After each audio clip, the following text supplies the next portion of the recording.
আসসালামু আলাইকুম। আমি সারো সানাফ এসকে নাসির। আমার একমাত্র উদ্দেশ্য হচ্ছে বিজনেস মোটিভেশন। এর আগে আমি কথা বলেছি গার্মেন্টস ফেয়ার নিয়ে। তো মাশাআল্লাহ আমাদের গার্জেনরা গার্মেন্টস ফেয়ার বা নতুন নতুন স্যাম্পেল এবং আরো অনেক কিছু প্ল্যান করছে বিজনেসকে গ্রো করার জন্য, বিজনেসকে আগে নিয়ে যাওয়ার জন্য। বাট এই ভিডিওটা গার্ডেন রিচের ব্যবসায়ীদের ছেলেদের জন্য। ভাই, তোমাদের সকলের কাছে আমার একটাই রিকোয়েস্ট, সময় থাকতে বাবেদের ব্যবসার হাল ধরে নাও, আর না হলে হাল আমার মতো হবে। ইয়েস, তোমরা ঠিকই শুনছো। একটা সময় আমিও এক বড় নাম করা ওস্তাকারের ছেলে ছিলাম। বাট এখন আমাদের ঘরের ছেলেরা অন্যের ওপরে ডিপেন্ড করে চলে। কারণ যেই সময় বাপেদের বিজনেসে পার্টিসিপেট করা দরকার ছিল আমাদের, সেই সময় আমরা পার্টি করে বেরিয়েছি। চলো, আমার হিস্ট্রি পরে শুনবে, এখন নিজেদের হিস্ট্রি বদলাও। আমি চাইনি যেটা আমার সাথে হয়েছে ওটা আর কারোর সাথে হোক। তোমাদের একটা বহুত বড় জিনিস বলবো, প্লিজ একটু ভালো করে তোমরা বোঝার চেষ্টা করবে। আজকে আমাদের বাপেদের বিজনেসের হেড কে, মেন মাথা কে, মেন বিজনেস কে পরিচালনা কে করছে, ভালো করে গড় করে দেখো।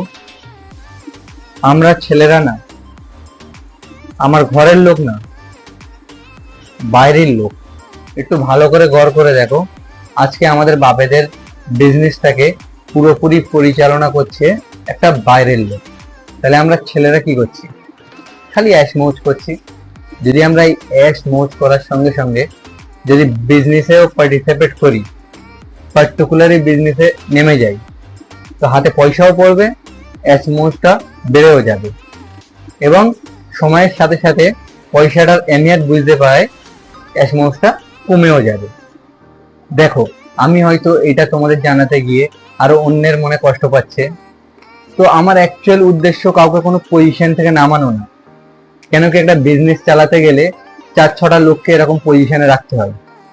বাট পজিশনে রাখতে হয় তার মানে এই না যে সে আমার বিজনেস থেকে শুরু করে ফ্যামিলি পর্যন্ত সব কিছুটাই জেনে থাকবে। এটা কার ভুল? এটা ছেলেদের ভুল। কেন? বাপেরা সেই সুযোগ পায়নি যে ছেলেরা ওই হালটা ধরবে। তো অন্যের উপরে বিশ্বাস করে তাদের সেরকম পজিশন দিয়ে রাখতে হয়েছে, তাদের সেই সব জায়গায় ঢোকাতে হয়েছে। বেশি খুলে বেশি ব্যাখ্যা করতে পারবো না আমি।